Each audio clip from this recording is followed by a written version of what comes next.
జిల్లాకు సంబంధించిన కొన్ని విషయాల్లో చర్చించుకోవడం కోసం జిల్లా అధికారులతో పాటు పాలేరు నియోజకవర్గ అధికారులు కూడా ముందు సమీక్ష జరుపుకోవడం జరిగింది.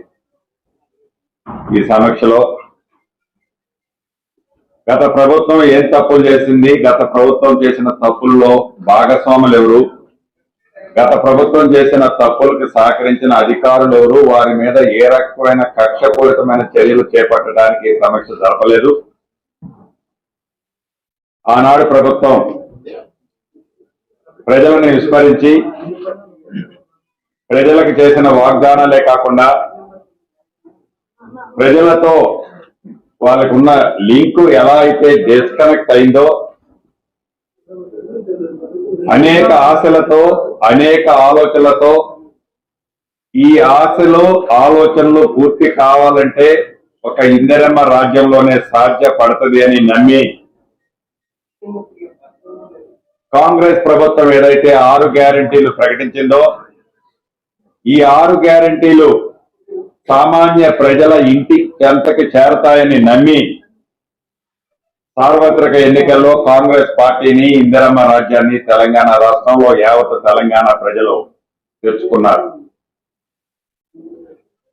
వాటిలో భాగంగా నా నియోజకవర్గమైన పాలేరు నియోజకవర్గ ప్రజలకి, ఉమ్మడి ఖమ్మం జిల్లా ప్రజలకి, తెలంగాణ రాష్ట్ర ప్రజలకి మీ ద్వారా ఒక్కటే చెప్పదలుచుకున్నాం.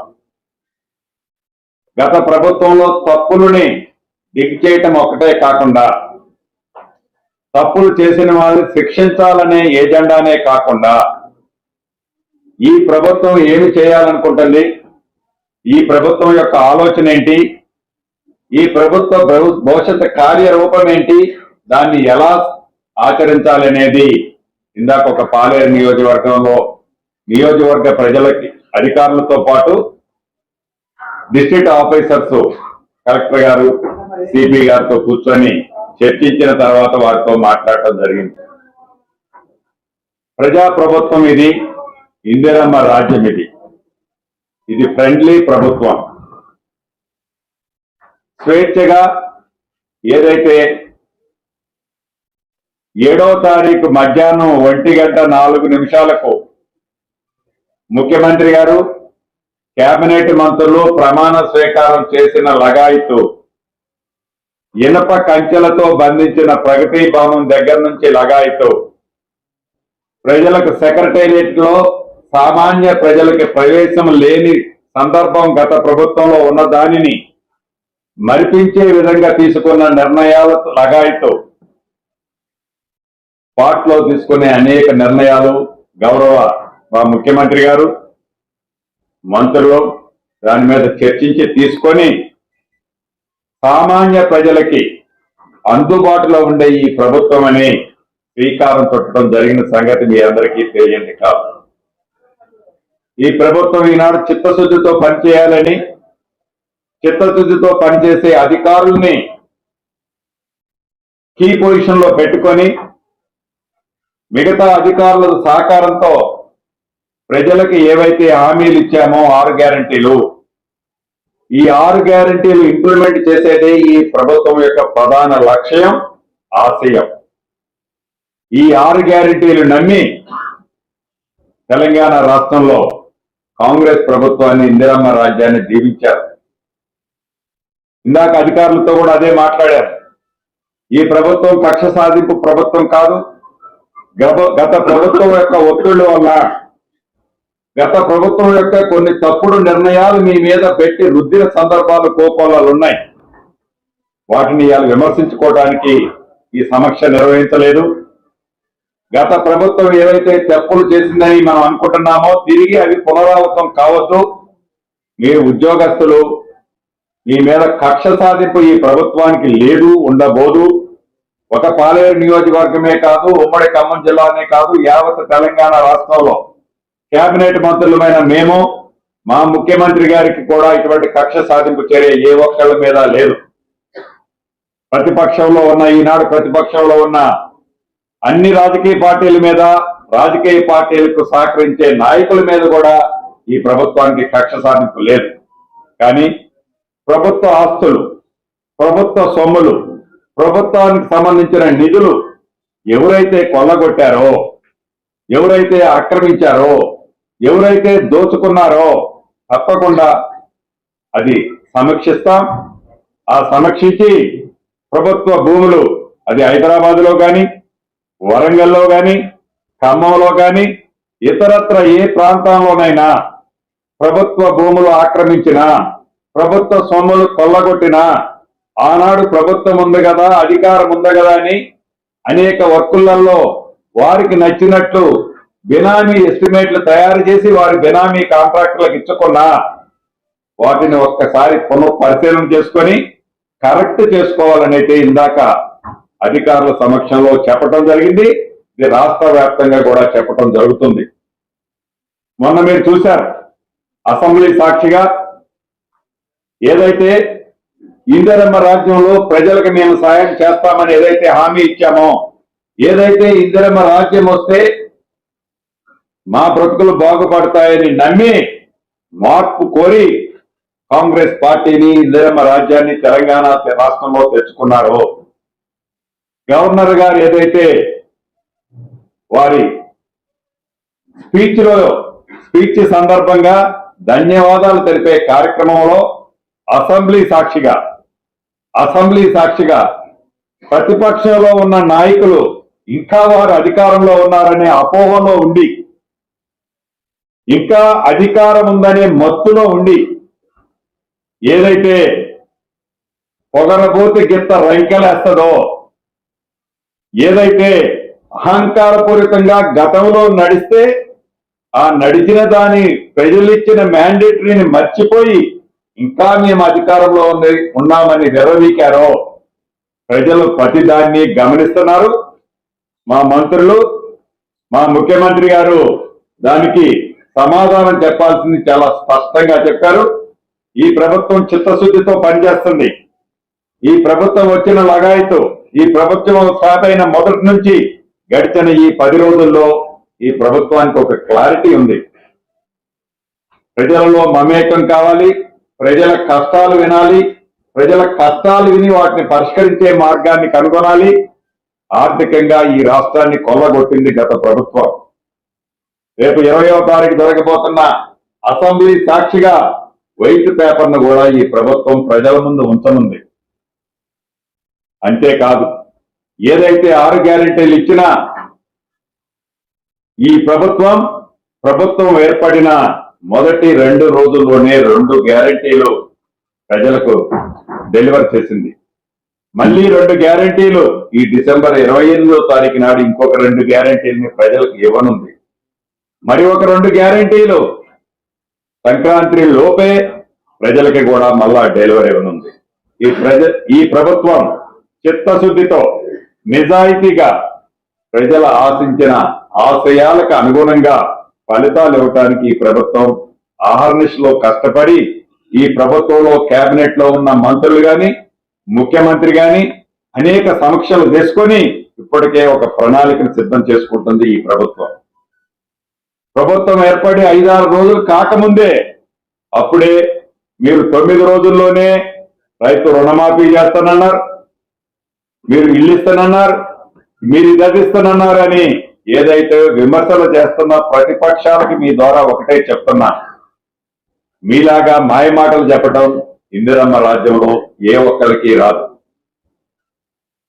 ప్రజలను అపోహల్లో ఉంచి 2 పర్యాయాలు మీరు అధికారంలోకి వచ్చారు. అటువంటి పని ఇందిరమ్మ రాజ్యంలో ఏ పొద్దు చేయం. మా అధికారులకి ఒక్కటే చెప్తున్నాం, మనకున్న గోలు, మన ముందు తక్షణం ఈ రోజున్న మన కర్తవ్యం ఏంటంటే ఈ 6 గ్యారెంటీలని సామాన్య ప్రజానికానికి అందించడమే మా యొక్క లక్ష్యం అని మేము ఈనాడు అనుకుంటున్నాం. అదే దిశలో పనిచేస్తున్నాం. ఉన్నాయి ఆర్థిక ఇబ్బందులు ఉన్నమాట వాస్తవం. ఈ తెలంగాణ ధనిక రాష్ట్రమైన తెలంగాణ రాష్ట్రాన్ని గత ప్రభుత్వం కొల్లగొట్టింది. ఏదో పూర్తిగా కొల్లగొట్టింది కాబట్టి మా 6 గ్యారెంటీలను మేము వెనక్కి తీసుకుంటున్నామనే అపోహ కల్పించాలని చూస్తున్న ప్రతిపక్షానికి ఒక్కటే చెప్పదలుచుకుంటున్నాను, మనసుంటే మార్గాలు అనేకమైన ఉన్నాయి. ఇందిరమ్మ రాజ్యంలో ఈనాడు మా ముఖ్యమంత్రి గారికి, మా మంత్రులకి, మా సహచరులందరికీ మనసుంది. ఆ మనసు ఉంది కాబట్టే 6 గ్యారెంటీల్లో 2 గ్యారెంటీలు ఇప్పటికే ఇచ్చాం. మిగతా గ్యారెంటీలు కూడా ఇవ్వబోతున్నాం, ఇచ్చి చూపిస్తాం.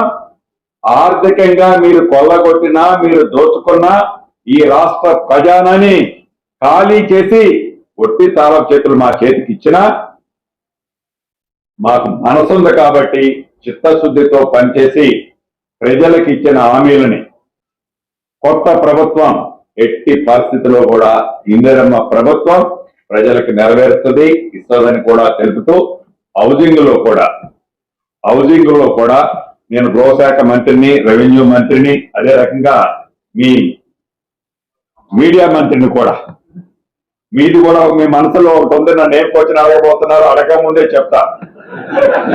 తప్పకుండా గత ప్రభుత్వం మీకు ఏదైతే ఊరించిందో ఇళ్ల ప్లాట్లు ఇస్తున్నామని ఈ ప్రభుత్వం ఊరించదు. మీకు ఈ స్వీట్ని తప్పకుండా మీ నోట్లో తినిపిస్తుంది, మీ తీయతనాన్ని మీ నోట్లో పెడుతుందని కూడా ఈ ప్రభుత్వ పక్షాన మీ మంత్రిగా నేను తెలియజేస్తున్నాను. ఒక్క మీ మీడియా మిత్రులకే కాదు, సామాన్య ప్రజలు అనేక ప్రాంతాల్లో, అనేక నియోజకవర్గాల్లో, అనేక గ్రామాల్లో చిన్న గూడు కూడా లేక విలవిలలాడుతున్నారు. వాళ్ళందరికీ కూడా ఒకటే మీ ద్వారా తెలియజేస్తున్నాను, విడతల వారీగా అంటే ఈ రాబోయే 5 సంవత్సరాల్లోనే తెలంగాణ రాష్ట్రంలో ఇల్లు లేదు అనే, ఇల్లు కావాలి అనే వాళ్ళు లేకుండా ఉండే విధంగా ఈ ఇందిరమ్మ రాజ్యంలో ఒక ప్రణాళికలు తయారు చేస్తున్నాం. ఆ ప్రణాళికని ఎట్టి పరిస్థితుల్లో ఆర్థికంగా ఎన్ని ఇబ్బందులు వచ్చినప్పటికీ ఆ ప్రణాళికని మాటలతో కాకుండా చేతలతో ఇంప్లిమెంటేషన్ చేస్తాం. ప్రతిపక్ష నాయకులకి ఒక్కటే చెప్తున్నాను, మీరు సహకరించకపోయారు, కానీ కారు కోతలు కుయ్యకండి, కొద్దిగా ఓపిక పట్టండి. మేము పంపే ఏదైతే సందేశాలు కానీ, కార్యరూపం దాని చేసే సిస్టమ్ కానీ కొద్దిగా ఓపిక పడితే ఈ ప్రభుత్వం యొక్క చిత్తశుద్ధి మీకే అర్థమవుతుంది, ప్రజలకు ఇప్పటికే అర్థమైంది. అప్పటిదాకా ఓపిక పట్టాలని కూడా ఈ వేదిక ద్వారా నా మిత్రులైన ప్రతిపక్ష సోదరులందరికీ తెలియజేస్తాను. చిట్ట చివరిగా ముఖ్యంగా ఇంకా అనేక ప్రణాళికలతో మనం చూసాం. నిన్న రివ్యూ మీటింగ్ లో ఇరిగేషన్ లో జరిగిన అవినీతి, ఏదైతే కాళేశ్వరంలో జరిగిన ప్రాజెక్టులు, డిఫరెంట్ ప్రాజెక్టులు ఏవైతే కుంగిపోయాయో, వర్టికల్గా నెరలిచ్చాయో ఆ ప్రాజెక్టులన్నిటి మీద నిన్న ముఖ్యమంత్రి గారు, ఇరిగేషన్ మంత్రి గారు సమీక్షించారు. వాటి మీద కూడా ఒక సిట్టింగ్ జడ్జితో ప్రతిపక్షం వారు ఒక సమావేశంలో కోరుకున్నారు. వేసుకోండి, మీరు సిట్టింగ్ జడ్జితో కావాలంటే కమిటీని వాళ్ళే అన్నారు. ముఖ్యమంత్రి గారు ఎమ్మటే స్పందించి మీరే అడుగుతున్నారు కదా సిట్టింగ్ జడ్జితో ఎంక్వైరీ కమిటీ వేస్తామని చెప్పారు. ఎంక్వైరీ కమిటీ వేయటమే కాదు, ధరణి పేరుతో ఏదైతే ఈ తెలంగాణ రాష్ట్రంలో ఉన్న ప్రజల కష్టపడి సంపాదించిన ఆస్తుల్ని, ప్రభుత్వ ఆస్తుల్ని గత ప్రభుత్వం ఏదైతే కొల్లగొట్టిందో, గత ప్రభుత్వం ఏదైతే ఆక్రమించుకుందో, గత ప్రభుత్వం ఏదైతే సామాన్య ప్రజల దగ్గర నుంచి లాక్కుందో, గత ప్రభుత్వం ఏదైతే గవర్నమెంట్ ఇచ్చిన ల్యాండ్స్ ని గత ప్రభుత్వం సామాన్య ప్రజల దగ్గర నుంచి లాక్కుంది. ఆ ఆస్తులన్నీ కూడా తిరిగి మేము ఆ ప్రజలకి వారికే ఇచ్చే విధంగా ఏర్పాటు చేస్తానన్నా, ఆ దిశలో కూడా పైన ఈరోజు వర్కౌట్ చేస్తున్నా. రెండవది ధరణి విషయంలో కూడా ఇన్డెప్త్ గా ఆల్రెడీ దాన్ని వర్కౌట్ చేస్తున్నాం. ధరణిలో ఏవైతే తప్పులు జరిగాయో, ధరణిని ఏదైతే ప్రక్షాళన చేయాల్సిన అంశాలు ఉన్నాయో, ధరణిలో ఏదైతే భవిష్యత్తులో ఏ ఒక్క రైతన్నకి కానీ, కార్మికుడికి కానీ, లేకుంటే చిన్న కుటుంబాలకి కానీ నష్టం జరిగిందో గతంలో, అది పునరావృతం కాకుండా ఉండే విధంగా ధరణిని ప్రక్షాళన చేస్తామని కూడా ఎన్నికల మేనిఫెస్టోలో చెప్పాం. మళ్ళీ ఆ దిశలోనే ఇవాళ పయనించి ధరణి మీద, రెవెన్యూ సెక్టార్ మీద ఒక ప్రణాళికను కూడా తీసుకురాబోతున్నామని మీ ద్వారా యావత్ తెలంగాణ ప్రజలకు తెలుపుతూ చిట్ట చివరిగా ఒకటే నేను చెప్పదలుచుకున్నా, ఇది ఇందిరమ్మ రాజ్యం, ప్రజల రాజ్యం. ఆనాడు తెలంగాణ రాష్ట్రాన్ని ఇచ్చింది శ్రీమతి సోనియా గాంధీ గారు, కాంగ్రెస్ ప్రభుత్వం. ఎన్నికలప్పుడు అనేక వేదికల మీద మేము ఏమైతే చెప్పామో, చేయగలిగే చెప్పాం. ఈ రోజు మీ దీవెనలతో అధికారంలోకి వచ్చాం. అధికారంలోకి వచ్చిన తర్వాత మేమేదో ఇది చెప్పలేదు అనట్లా, చెప్పిన ప్రతి అంశాన్ని చిత్తశుద్ధితో ప్రతి ఒక్క ఇంటికి గుమ్మానికి చేర్చే బాధ్యత ఇందిరమ్మ రాజ్యంలో బాధ్యులు మేమే తీసుకుంటామని కూడా మీ ద్వారా తెలుసుకుంటూ అందరి దగ్గర సెలవు తీసుకుంటాం. ఈ ప్రభుత్వానికి ఒక క్లారిటీ ఉంది, వాటన్నిటినీ ఉక్కు పాదంతో తొక్కుద్ది ఈ ప్రభుత్వం. అంతేకాదు, ఏదైతే డ్రగ్స్ మాఫియా ఉందో, ఏదైతే గంజాయి మాఫియా ఉందో, ఇన్నాళ్ళు గంజాయి డ్రగ్స్ అంటే కేవలం అది హైదరాబాద్ వరకే పరిమితం అయ్యేది. ఈనాడు అది జిల్లా హెడ్ క్వార్టర్లకు పాకింది, కాన్స్టిట్యున్సీ హెడ్ క్వార్టర్లకు పాకింది. ఈ ప్రభుత్వం చిత్తశుద్ధితో మా ముఖ్యమంత్రి గారు కానీ, మా కేబినెట్ మంత్రులు కానీ డ్రగ్స్ మీద, గంజాయి మీద, పబ్బుల మీద, బార్ల మీద స్పెషల్ ఫోకస్ పెట్టింది. యువతని ఏదైతే తప్పుదారి పట్టిస్తున్నారో, యువతని ఏదైతే తప్పుడు మార్గంలో నడిపించాలని కొన్ని శక్తులు ఈనాడు డబ్బు కోసం ప్రకృతి పడుతున్నాయో, ఈ ప్రభుత్వం చిత్తశుద్ధితో ఈ డ్రగ్స్ మీద, ఈ గంజాయి మీద, ఇతరత్ర వాళ్ళ కార్యక్రమాల మీద ఒక స్పెషల్ ఆఫీసర్ని ఇప్పటికే ఏర్పాటు చేసింది. వారికి సుమారు వారి టీము ఒక హైదరాబాద్కే కాకుండా, ఖమ్మమే కాకుండా అన్ని చోట్ల ఎక్కడైతే ఉందో తెలంగాణ బోర్డర్ని కూడా టచ్ చేస్తే వణుకు పుట్టించే విధంగా డ్రగ్స్ విషయంలో, గంజాయి విషయంలో ఈ ప్రభుత్వం చిత్తశుద్ధితో పనిచేస్తుంది. నేను ప్రత్యక్షంగా చూశాను ఖమ్మం పట్టణంలో. ఈ డ్రగ్స్ కి లోనైన ఒక 20 సంవత్సరాల బాలుడు, సిపి గారు కూడా ఏడనే ఉన్నాడు, 20 సంవత్సరాల కుర్రోడు 17-18 సంవత్సరాలు ఇంకొక డ్రగ్స్ తీసుకునేవాడిని ఈ సర్జరీకి వాడే ఒక బ్లేడ్ తో దారుణాతి దారుణంగా పోశాడు. స్పాట్లో చనిపోయాడు అతను. కేవలం అది ఉద్దేశపూర్వకంగా చేసింది కాదు, ఆ డ్రగ్స్ మత్తులో చేశాడు. ఇంకా జరుగుతున్నాయి. ఈ ప్రభుత్వం రాబోయే 15 రోజుల్లో ఆల్రెడీ శ్రీనివాసరెడ్డి గారు అనే ఒక వ్యక్తిని, ఐపీఎస్ వ్యక్తిని దీని మీద అపాయింట్ చేసింది. వారికి టీం అలొకేషన్ ఇచ్చింది. గత ప్రభుత్వం చిత్తశుద్ధి లేని ప్రభుత్వం అని ఎందుకు చెప్తున్నాను అంటే, గత ప్రభుత్వం ఆనాడు కూడా ఒక అధికారిని, డిప్యూటేషన్ మీద ఒక అధికారిని పెట్టింది. 29 కోట్ల రూపాయల ఫండ్ కావాలని వారు రిక్వెషన్ పంపితే 29 రూపాయలు కూడా ఇవ్వలే గత ప్రభుత్వం. ఈ ప్రభుత్వం చిత్తశుద్ధితో దానికి 29 కోట్లు కావాలన్నా, 50 కోట్లు కావాలన్నా, ఎంత డబ్బు కావాలంటే అంత డబ్బు ఇవ్వడానికి సిద్ధంగా ఉంది. ఆల్రెడీ ప్రాసెస్ లో ఉంది. ఎందుకు చెప్తున్నానంటే, ఈనాటి భావి భారత పౌరులు రేపు ఈ రాష్ట్రాన్ని, ఈ దేశాన్ని పరిపాలించారు. వాళ్ళంతా కూడా ఎస్పెషల్లీ ఉన్నతమైన కుటుంబాల్లో ఉన్న పిల్లలు తప్పుడు మార్గంలోకి వెళ్ళిపోతున్నారు. పేదవాడు తప్పుడు మార్గంలోకి, పేదవాళ్ళ పిల్లలు తప్పుడు మార్గంలోకి పోతున్నారు.